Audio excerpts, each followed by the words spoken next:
You're listening to Geekcast Radio on geekcastradio.com.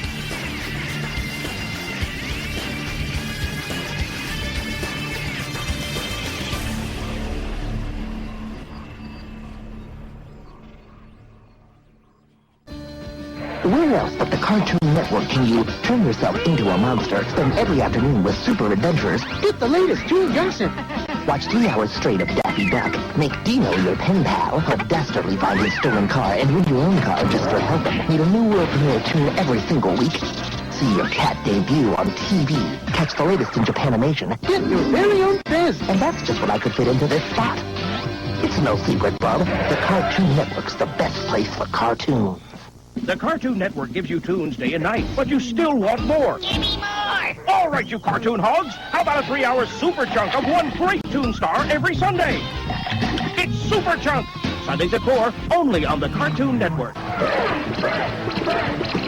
you think skin is in? Do you drive with your feet? Do you like the sound of heavy rock? Then you're a Fredhead. Your appetite for modern Stone Age good times is bigger than a side of Bronto ribs. So grab your water buffalo hat and join Fred, Barney, and a dinosaur that thinks he's a dog for the Flintstones. Tonight at 8 on the Cartoon Network, where the Stones rock. Tonight on Toonheads, all these tunes want is a little shut-eye. Is that too much to ask? It's Insomnia Week on Toonheads, tonight at midnight, only on the Cartoon Network. Yeah? Hey, JC, turn on the Cartoon Network. G-Force is on. Okay, Elroy, my boy, thanks for the tip. Hello, Betty. Hi, Top Cat. Turn on the Cartoon Network, little lady. You're missing Bugs and Zappy. Oh, great. I'll get Wilma. Hello there, Race. What are you doing? Wrestling alligators. How about you? Watching the Centurions on Cartoon Network. You gotta turn it on. I know. The Cartoon Network is the best darn place for cartoons. Look deep into the crystal ball and you will see the future. At exactly 9 tonight, you will experience this. It's the new world premiere tune on the Cartoon Network. Your future looks very bright. West.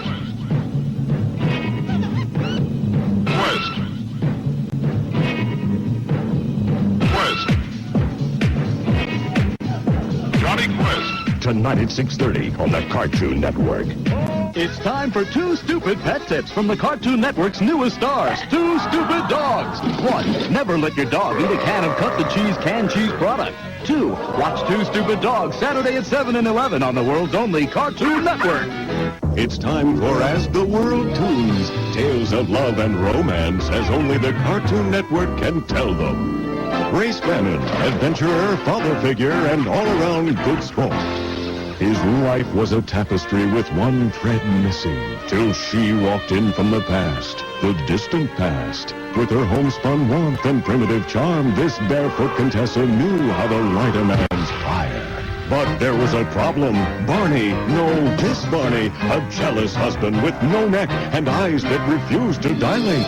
Race topped his rival on all counts, charm, physique, and table manners. In the end, none of this mattered, for though her passion for Race was strong, Betty's loyalty was with her husband. And so, it was to a half-pint in a loincloth that Race Bannon lost his one true love. A romance like that could only happen here on the Cartoon Network. Oh, my, what a battle. Did you see the way that Jerry pulled that dirty trick on Tom? And then Tom came back and tried to hit him with that thing, the Tom and Jerry Slam Fest. Come on in. For the best in new and used gags, come to Gag Warehouse's Summer Clearance Spectacular. Conveniently located on your TV, Sunday from 4 to 7, only on Cartoon Network.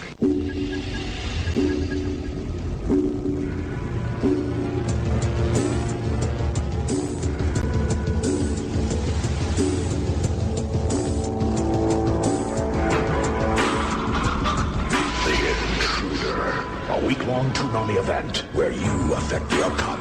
Wait for it. Only on Cartoon Network. Hello and welcome to Geekcast Radio episode 11. I am your host, Steve Joe and Mike, and no, Steve Megatron's not with us. He's actually working at the time that we're recording this. But joining me is Michael Powers from the lunch table. Hello. Hello. Yeah. Stop stealing my lunch, you bully. Sorry. Stop coming by my table.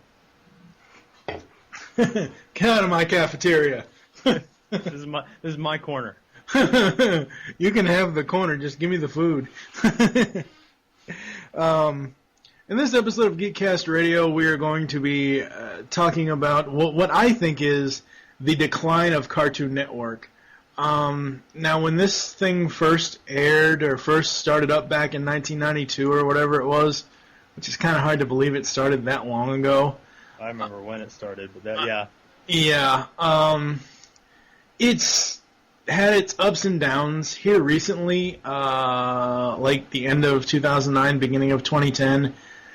Oh, God. I can watch two cartoons on that network, which is Tom and Jerry, which everybody can watch Tom and Jerry, and the Superhero Squad show. Just, oh, my God. Their whole thing of CN Real, that pisses me off. They're a cartoon fucking network. You're not supposed to have reality crap on it. Well, I think that started with Adult Swim, really. Well, Adult Swim is anime, isn't it? Well, no, not all of it. Adult Swim in the beginning was Aqua Teen Hunger Force. That's a cartoon, isn't it? Yeah, it's a cartoon. No, I'm saying they. It was about 2005. They actually were airing for a short while. They were airing Saved by the Bell.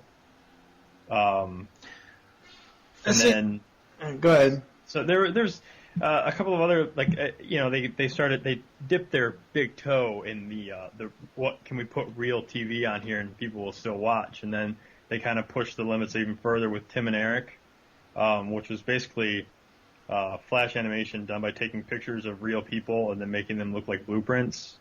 And then that was their acting. Then there was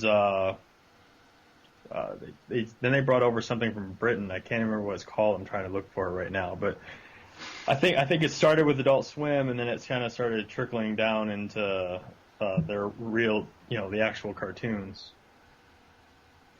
Yeah, I mean they've had great cartoons on there, like well, the top three I can think of is Johnny Bravo, Powerpuff Girls, and Dexter's Laboratory. What about Justice League?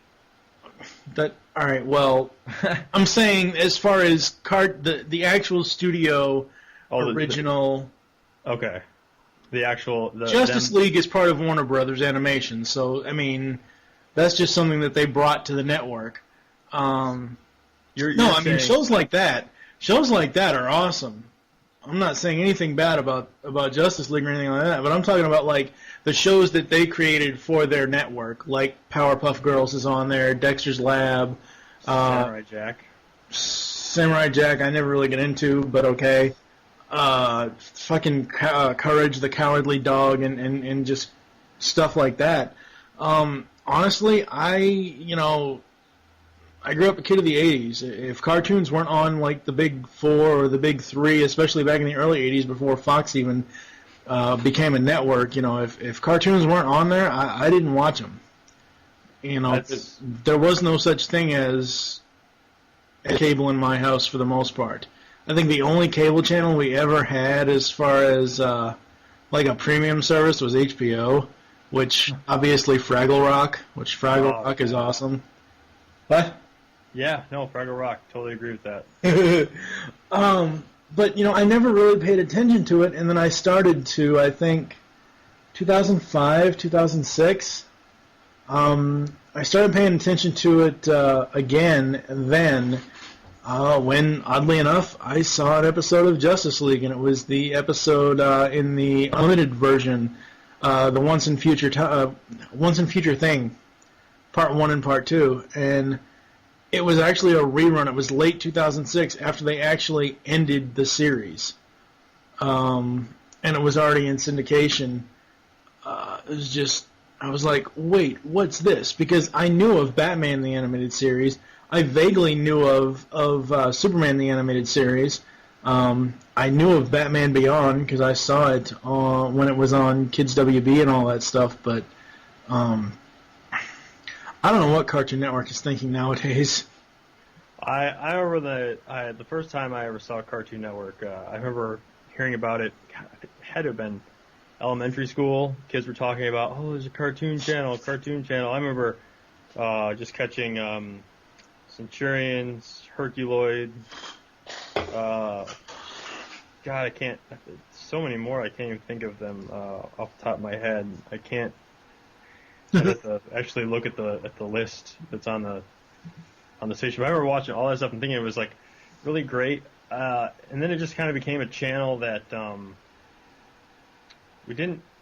we actually didn't get it in our house because at the time it came out, we had Comcast cable, but we had I don't know if you remember these old brown cable boxes that had like a turn dial on them. Yeah. They only went to 36. Oh yeah. Here, adults or Cartoon Network has always been channel 42. Yeah, here in Kentucky, it's always been 52.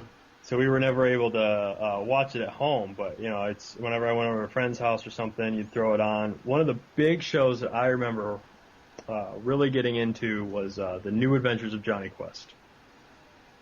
Yeah, see, no, the only Johnny Quest show is the original Johnny Quest. See, I mean, we got in this conversation a little while ago. I even then, I couldn't watch that. So like, I have a problem watching Tom and Jerry for whatever reason. I don't know what it is. It's not that I don't like it. I just can't. It doesn't hold my attention at all. And I think it was just the beginning of Johnny, like the opening for Johnny Quest, which was just that little green dot, and then it opened up, and that was just too cool for me. So I remember just sitting around Friday night about 7, 8 o'clock or whenever it was on with all my friends, just waiting for it to come on, and then whatever, lost interest because I was a kid.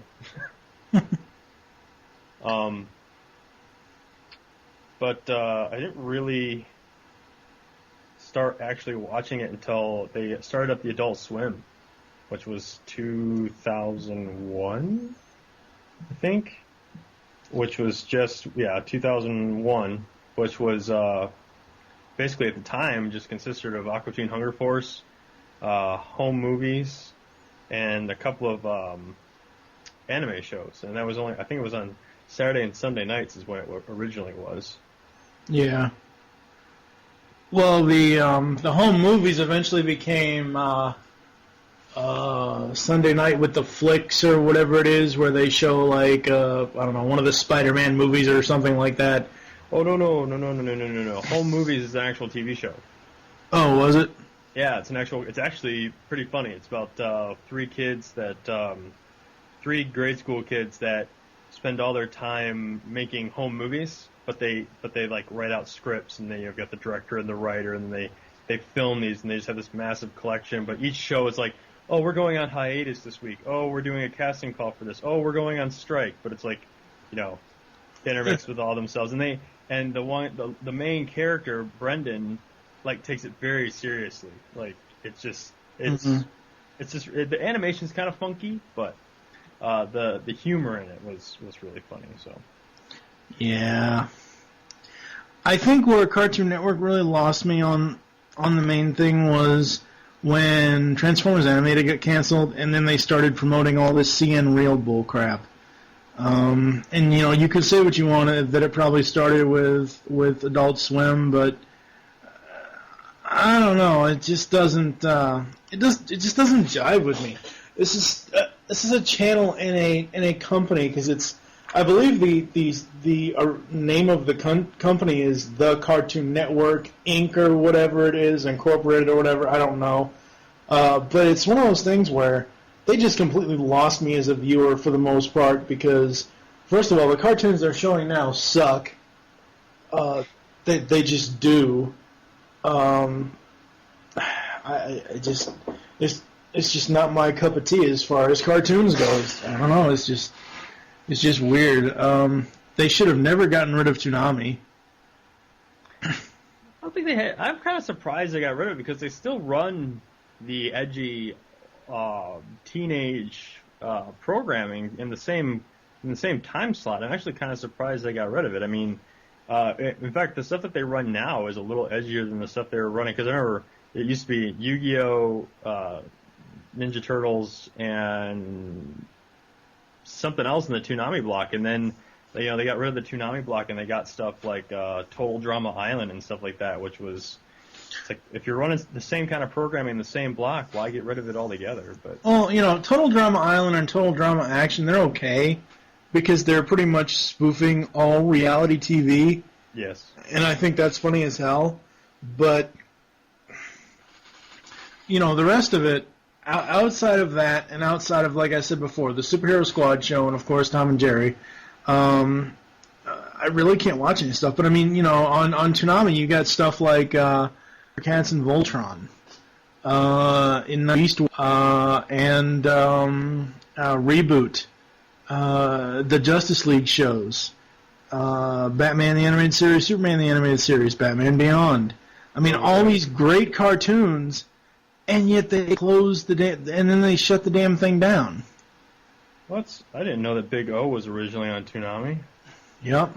Wow. I only saw that on Adult Swim. That's why it surprises me. But I guess that was 2001, and Adult Swim didn't start till 2001. Yeah. See, some of the stuff I never into the Toonami. I never really watched any of it. Yeah, some of it I never watched, like Astro Boy and Duel Masters and all those card game shows. I can't stand those things. Megas XLR, I have no idea what the hell that is. Oh, that was a good show. That wasn't a show specifically made by Cartoon Network, but I remember that show. That was a good one. One Piece. Oh my God, that's the last thing we need is pirates and cartoons. Just put in Captain Hook and give somebody a green suit, and we have Peter Pan all over again. Never saw it. I watched a lot of anime. I just never saw it. Yeah. Bobo, that was on. Wow.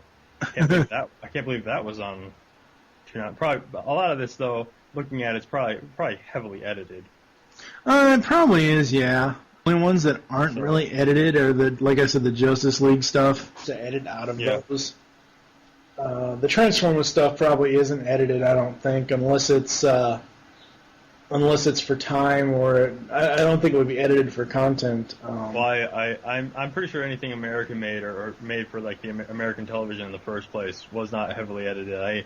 I'm anime, no matter what it is, really no matter what it is, oftentimes is really can be risque in portions that people on American television would be like, oh my God, I can't believe they did that. That's another thing that pisses me off. People have never gotten. I was born in 1980.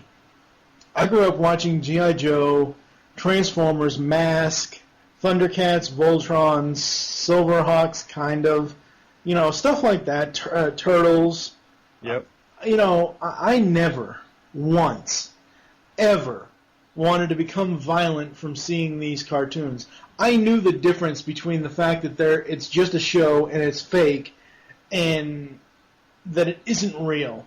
Whereas a lot of people didn't see that it wasn't in, let their kids act it out and every other fucking thing. And that's what pisses me off about this whole, Mothers Against Cartoon Violence and all this, crazy crap. Well, this is an entirely other topic. I mean, this is something a lot about because I agree. I grew up with all that stuff too. I never once stepped outside of reality and thought that what they did. There was now what's really weird. I think this is the first time I've ever said this on a podcast and openly admitted it to however many listeners you have. But when I watched the original Ninja Turtles movie, yes, it was violent, and yes, it resulted in the Teenage Mutant Ninja Turtles 2 being a little cheesier than the first one, but for some reason, when I watched Teenage Mutant Ninja Turtles, the first one, in my kid brain, for some reason, I thought they were actually like injuring these people. And it's weird because part of me knew that I knew that there were people in those turtle suits. Like I didn't think the turtles were real. Right. For some reason I was like, why would these people just sign up to get their butts whooped? But it never made me go, oh, it's okay to go beat the crap out of somebody. In my head I was like, oh, somebody signed up to have the crap beat out of them for this movie. They signed waivers or whatever. But it's really weird that my adolescent brain, my childlike brain, was able to comprehend the fact that, oh, they signed up for this, and it wasn't. And that makes it so that that what they do in the movie is okay, but it's not okay for me to just go beat the crap out of somebody. Right. I also grew up. This kind of stuff comes up all the time with video games. I mean. Oh yeah. I grew up with. And my parents bought me Mortal Kombat. I mean, they didn't even know what it was. They bought me Mortal Kombat 2, and that was like a big deal. I mean, that's one of the reasons that Mortal Kombat is one of the reasons for the rating systems for games nowadays anyways. But my parents bought it for me. I never went out once and tried to rip someone's heart out of their chest. I don't know if it was just because my parents were a little more observant of what I was doing. I mean, they knew what was on TV and stuff. They would tell me not to watch.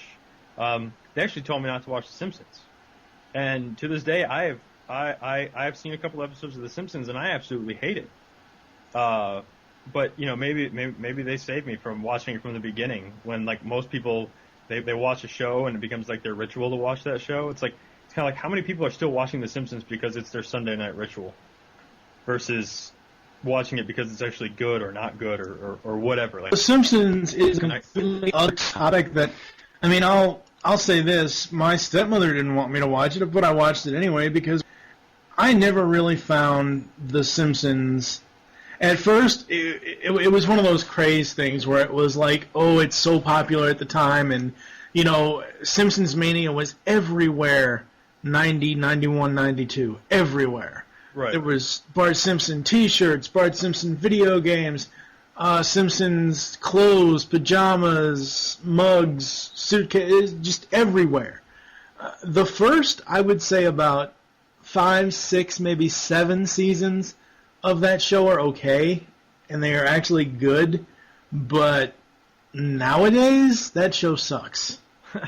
Well, I was just pointing out how, like, my parents, like, how observant they were. I mean, there's, like, other instances, too, where, the parents rent the rated R movie and watch it before their kids do, and then they'll decide if their kids can watch it. I remember the only way I was able to watch RoboCop 2 was after they watched it, and I had to watch it with them.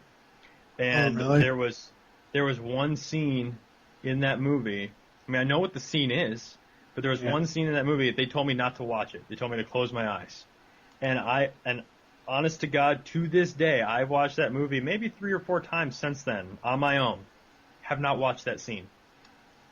I know where it is. It's just like, oh, don't watch this. I know what it is. I know what happens. I've never seen it visualized. I've always heard it. So it's just kind of like one of those things. But I've never had, playing Grand Theft Autos and stuff like that. Never had the urge to go out and run somebody over with a car.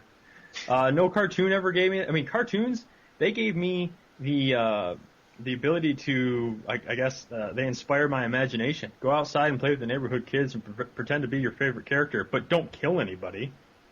Yeah, exactly. Yeah, it's kind of like that Justice League Unlimited episode where, oh God, I forget which one it is.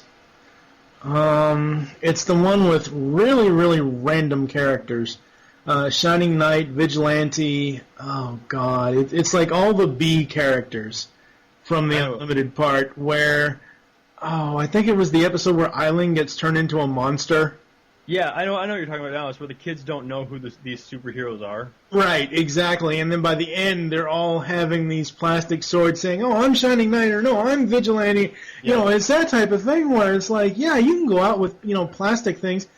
And, that kind of also ties into toy companies making toys that look real. I don't know who said it. Somebody said something about a news story about a kid who had a toy gun who was on his lawn or on his sidewalk or whatever, and was like just kind of like, you know, kids will just hold a gun out and point it at just like really nobody, but like a toy gun, obviously.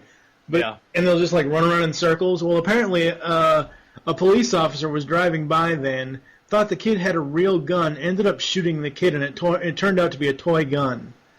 But it's just one of those things where cartoons and movies and video games, all that stuff, I knew was fake. I knew it was a fantasy. Honestly, video games are the best way for me to vent my rage. So instead of me going out and getting a gun and shooting somebody because I'm pissed at them, I'll get on my computer and I'll just blow some cops up on Grand Theft Auto. I'll with you on that one. There was one night I was office like a complete douche to me and my friends, and we just went home and played State of Emergency on the PS2 and just, beat the crap out of as many security guards as we possibly could. But I never had the urge to go out and like shoot a cop because a cop was a dick to me. Yeah.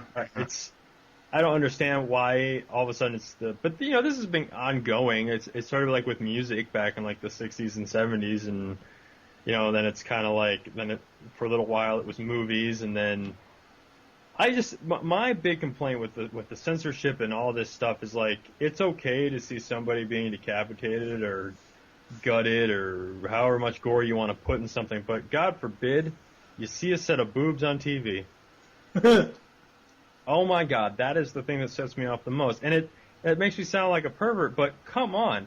I'd rather my son or daughter see a naked human being on TV than night after night of news, or that's just me. I'm more offended by that stuff than I am by the human form. It just baffles my mind how backwards things are. Yeah. There was a really good episode of South Park about that. I don't remember exactly what happened, but somebody, it has to do with what we're talking about right now. The South Park kids were at a fair, and there was a vendor there selling ancient weapons like samurai swords and the kids all bought them, playing around and then with the other neighborhood kids, and then one of the kids accidentally throws one of the stars for real and hits one of the other kids in the eye. Wanting to get in trouble with their parents, they about to get this kid's eye fixed without having to tell their parents. Anyways, the kids think that the kids are still playing this game, thinking they have these powers while they're still trying to do this thing. And Cartman, at the very end, the kid that has his eye poked out, there's this big auction going on in town, right? And all the parents are there and everything.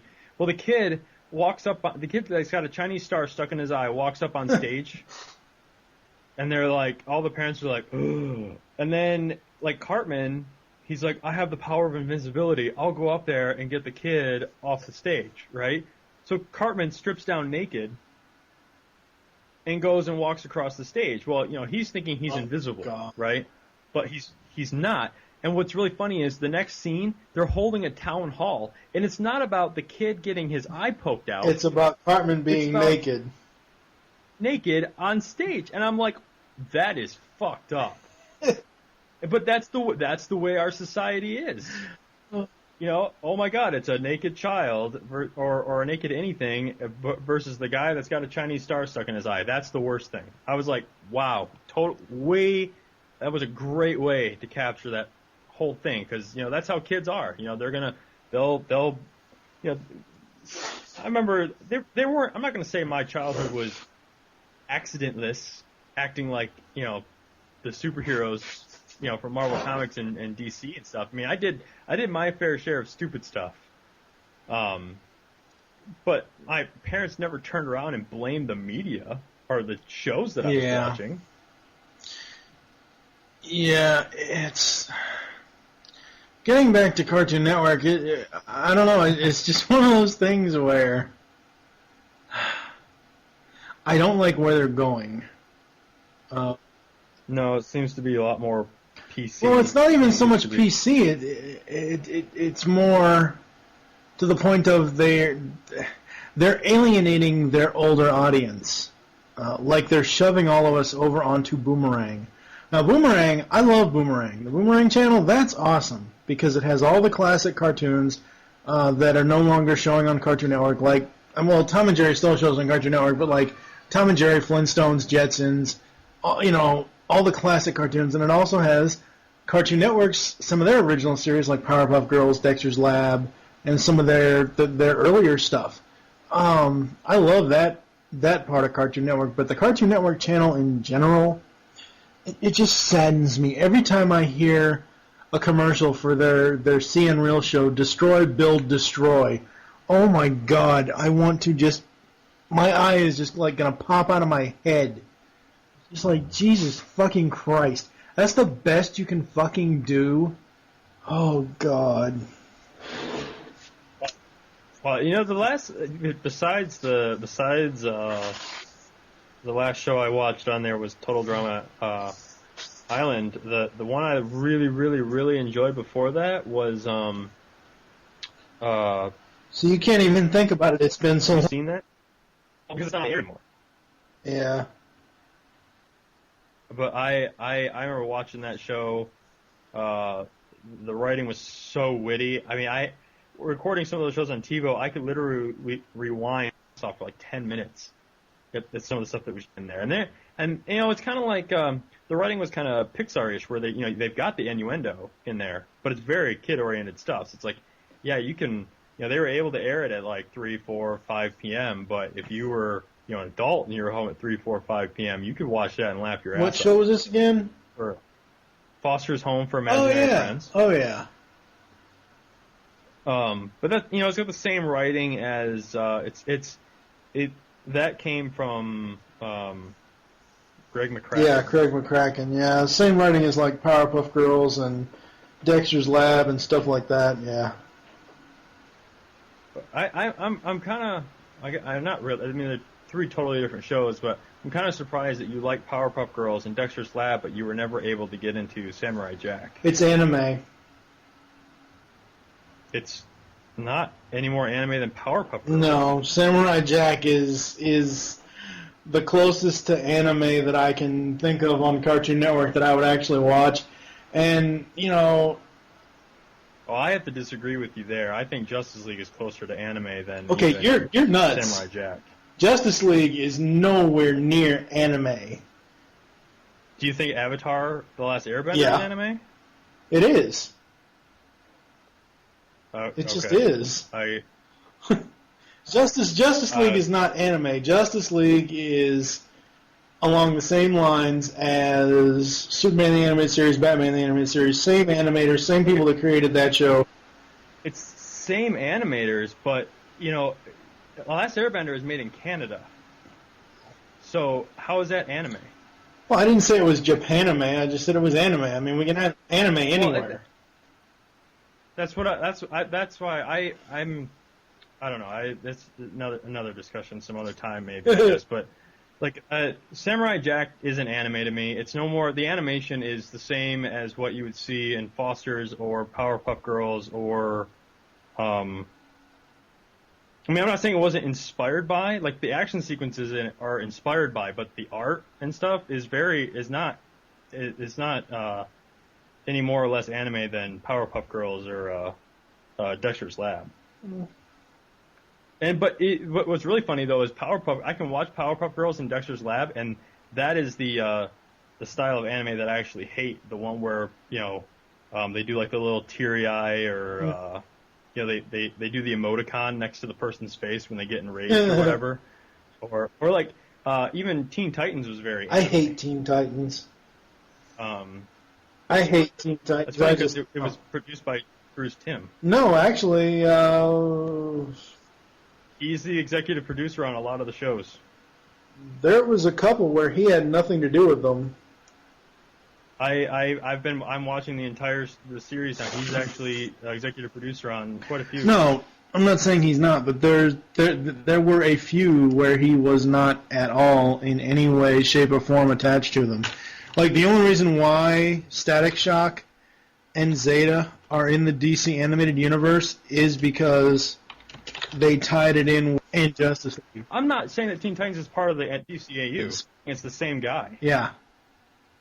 I don't think Teen Titans is part of the DCAU. I don't think it is either. I don't think it's in continuity either, but I listened to a podcast, World's Finest Podcast, where they're covering every single show, every single episode of the DC Animated Universe, starting with Batman the Animated Series, going all the way up to Justice League Unlimited. They're currently on their Justice League coverage, and up next is Teen Titans, and... Well, they're wrong. Well... There was a whole debate on their forums at Earth2.net about it, but it's just one of those things where the only character that I actually do like in that show is Robin. The rest of them... I like Starfire and Raven. Well, the only reason why... You keep cutting out. I don't know if I keep cutting out too, but you keep cutting out. I think Skype is acting up with us. But, you know, it's one of those things where, you know, to each their own, really. But just, like, when you have a network that is supposed to be all cartoons, I would expect to like, or at least be interested in more than just 2 shows. I agree. I mean, come on. But the 2 shows that you like don't even interest me, so... Well, and that's fine. I'm saying in general, though. Talking about Cartoon You're lucky Network. you have 2. Huh? I have none. As far as I know, they're not airing. They don't air Dexter's Lab anymore on Cartoon Network. They don't air. Yeah, they don't air Foster's Home new anymore. Anyways, they don't air Samurai Jack. They aren't airing Jendy Tarkovsky's Clone Wars, given that it's too short anymore. They aren't airing. You know, one thing I will say about Cartoon Network, though, right now, it's they're using Jendy Tarkovsky's character designs, but Star Wars: The Clone Wars on Cartoon Network is actually really good. Yeah, I can't get into the whole Star Wars thing anymore. I'm so sick of Lucas trying to make more money on the damn thing.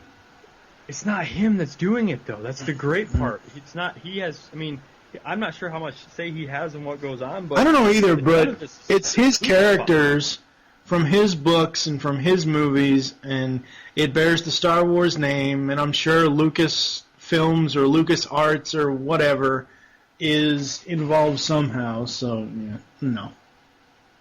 Well, you'd be so like there was a lot of insight into the way things go down at Lucasfilms and LucasArts when the game The Force Unleashed was coming up, and some of the press they said the press coverage was they wrote the story, and all they had to do is they got it okayed by Lucas on like the second pass. I mean, basically they had complete freedom to tell whatever story they want with the character and to do whatever they wanted with the universe. All they had to do was get approval by Lucas. Like, yeah. I think that's the same way it is with the series, because as far as I'm concerned, the Clone Wars series is way better than episodes 1, 2, and 3 put together. I watch it. You know, it's one of the shows that I download, and I wish that I had a Nielsen box or something, because it's great. The animation is good. The scripting is good. I'm not saying it's without its faults, because Star Wars as itself has some faults on its own, but that's one show I guess that I'll watch right now, but I won't watch it on TV. I'll download it. Yeah. One of my other shows though was Venture Brothers on Adult Swim. Mm-hmm. That was a good show. I don't know if you ever saw that. No, I haven't seen Venture Brothers. I've heard a lot about it, but I don't know. I've never actually watched it. I think if you ever like Johnny Quest at all, I like the original Johnny Quest, not the new. That's what I'm saying. I think you would like Venture Brothers. In fact, I think if you just if you gave it a couple episodes, you might actually like, because it's Venture Brothers, like it's a parody of the Quest Brothers, right? But they parody so many other things inside of just that show, and yet it all makes sense, and it's very funny, very, very funny. But that's Adult Swim and not Cartoon Network. And it's been, I think it was established back in 2005 that Adult Swim is actually its own network now. So, I guess the fact that they, I know as far as Nielsen goes and like TV ratings at like 10 o'clock, whenever Adult Swim starts, the ratings stop for Cartoon Network and they get applied towards Adult Swim. So the fact that Adult Swim is actually adding live-action programming to its lineup is, I guess, okay, given the fact that it's not Cartoon Network anymore. But the fact that Adult Swim started with adult-oriented cartoons still kind of rubs me the wrong way that they're throwing in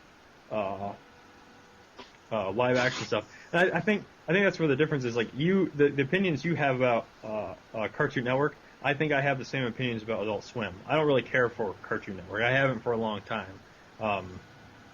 But it bothered me when they started adding live-action stuff to Adult Swim, and now they're doing it to Cartoon Network, and that bothers you. So it's like two different. I didn't really mind. All right, like take their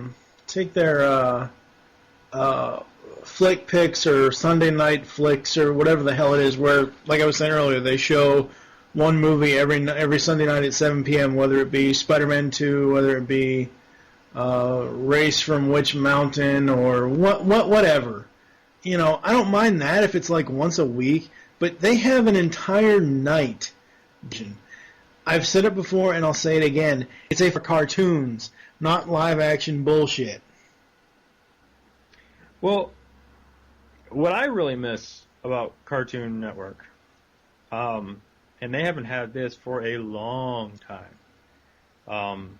Do you remember their counter-programming for the Super Bowl for kids? No. It was, oh my God, it was amazing. I actually watched this 2 years in a row. I watched this both years that it was on instead of watching the Super Bowl. The first year, they get the actual commentators, like John Madden and who's the other guy? Al Michaels? Yeah. They got both of those guys and like a bunch of other like ESPN sports analysts and stuff. And they took, the first year was I think the first year was Tom and Jerry. And what they did is they played episodes from the cartoon, and they'd be like, stop, and they'd analyze what Tom had done or what Jerry had done. They'd draw on the screen. Wasn't that the Slugfest or something? They called it two different things, but it was counter-programming to the Super Bowl. Right, I'm starting to remember it. The second year was even better because it was Roadrunner versus Coyote. Yep. And they did it, as far as I know, they only did it for 2 years, and I waited on the third year for it to happen, and it didn't, and I remember I was very disappointed, and I'm still disappointed to this day that they don't do that, because not only was it original programming, it was a new way to watch the old stuff. Yeah. That made it, like, relevant, I guess. It was funny. But I loved watching this, and they had, like, the halftime. It went right along with the Super Bowl. It was great. Like, if you had kids, I would imagine it was like the greatest thing if you're trying to have a Super Bowl party. Oh yeah, yeah. I kind of remember that a little bit. It's funny. No one in the United States will run Looney Tunes in reruns anymore because supposedly the cartoons are too racial or whatever. The only time Cartoon Network has been running them recently is they've been doing a New Year's Day marathon, and even then the cartoons are edited. Which sucks. That was another one of the shows that I was not allowed to watch growing up. So I have no. But I have no. Yeah, again, it all goes back to what you grew up on. The Wacko ones, like the Looney Tunes, where they we're talking about old school Looney Tunes, or are we talking about the ones that came out like around... No, we're not talking about Tiny Toons. We're talking about Looney Tunes. 1930s, 40s, 50s, 60s. Daffy Duck. Okay, now I know what one you're talking about. What? It's not Tiny... Is it Tiny Toons? Is it the one... It's the one with, like, Wacko and Pinky and the Brain? Yeah. What is that? That's... No, well, Animaniacs was... That's the one. Animaniacs was Wacko and Pinky and the Brain. Tiny Toons was Buster, Babs, Montana Max, Elmira, Dizzy Devil... Okay, I got it now. Dodo. Yeah, I remember, and maybe if I watched them, I could pick up on some of the racial stuff. But when it was airing on there, like early on Cartoon Network, I don't remember anything ever. Well, seeing. That's because they were probably edited. I have and that they have disclaimers by Whoopi Goldberg. Actually, I think it's the first 3 volumes. But I don't know if it's me where I just can't see the jokes. Maybe like say, Tom and Jerry's a perfect example. Say Jerry lights a firecracker and explodes in Tom's face, and you get a black face or a brown face. That was probably considered a racial joke. But I don't know. To me, that's what I expect to happen if something blows up in someone's face. Yeah. People are going to see what they want to see. Yeah. You're not going to, it's, whether we think it's, it's there or not, someone else is going to think it's there, and then someone else is going to think it's there. I actually, the most recent episode of South Park actually tackled that same thing too, which was really funny. But I won't go into what that is. People can watch that on their own. But yeah, it was pretty funny to watch that episode. I mean, someone wrote a book. I'll just say that someone wrote a book, and it was supposed to be the most disgusting book ever made, and it was, but people were reading it, and they were getting like, oh, is this supposed to be like a thing on the war, or does this passage have anything to do with like healthcare reform? It's like, but none of that stuff was in the book. And the book was written solely to be the most disgusting thing ever. But people were reading the book and finding whatever meaning they wanted to find in the book. Yeah. It was, but you can do that. That happens with any media. It's like you're just gonna find, people are gonna find whatever they want, and then once someone finds it, someone else is gonna see it, and someone else is gonna see it. It's kind of like, it goes all the way back to like the Disney animated movies where people are like, oh, they're putting all this crap in them. The only thing I ever saw anything in was Little Mermaid. Well, yeah, it's kind of hard not to miss a penis as part of the castle. Well, there's Little Mermaid, and then I heard the thing in Aladdin, and that was it. I never knew the thing in Aladdin. I'll have to ask Kevin, my Tooncast co-host, about that. But I did see the thing in Lion King. No, see, Disney actually came public with that, and then I remember that. No, I don't care what Disney came public with. I saw it. It says SFX. No, it didn't say S. No, it didn't say XXXX. I didn't say XXX. It spelled out sex in the Stardust. I didn't see that. I saw SFX. No, it wasn't SFX. It was SEX. See, I think that's just one of those urban myths. Like because this thing was done when Pocahontas was coming out, because there was something with like when Pocahontas was like tumbling down a hill. Uh-huh. Like you're supposed to get a nice upskirt shot if you pause it at the right moment. And so they went back through and they were looking at all of the. They pointed out the Aladdin one. And they pointed. I mean, they were very upfront. They were like, yes, this stuff is there, but the thing in the Lion King is not what you all think it is. They did it because they were showing off the computer animation. Like, look, we do dust particles now in computer animation. Yeah, well, those dust particles spelled out the word sex. I didn't see it. I saw SFX. No. If you chose to see the last thing on the E, that's just you. No, I saw the E. And when we get back to the Disney Animation Spotlight in Tooncast, when we get to Lion King, I will find. By that time, I will have the Lion King on DVD, and I will get a screen grab of this, and I guarantee you it says sex. I'm going to wait. DVD screen grab or not, I'm going to wait until it hits Blu-ray to actually see this. Because if it's there, it will be very obvious on Blu-ray. All right. Well, do we have anything else to say about Cartoon Network's decline in the last couple of years? No, I actually think this is something that I agree with. It sucks. Cartoon Network, fight you and actually get people that actually know stuff about real cartoons. With the exception of the Superhero Squad show. Thank you for joining us here on Geekcast Radio. There are several ways to get in contact with us or leave feedback for the show. Where can they find the lunch table besides on our own website? Thelunchroom.net and on iTunes under the lunch table. Okay, visit our website, geekcastradio.com. Join our forums, PredaconEmpire.com/Nexus. Leave the show feedback in iTunes. Please do this. Follow us on Twitter, Geekcast Radio. Mine is TFG and Mike. What is your Twitter? It's twitter.com/BoothNinja81. You have a Facebook fan page now, don't you? Yeah, but I don't know the direct link to that. Well, I just tell people what to search for. Just search for the lunch table, but it's not the restaurant. You can become a fan of ours. Just search Geekcast Radio Network. Call the voicemail line. Tell us the show you're leaving the message for and your name, 502-526-5821. We hope you enjoyed this episode of Geekcast Radio. Wish you'll join us next time. For now, I am TFG1 Mike with Michael Powers. Thank you for listening. Until next time. Later. Only on Cartoon Network.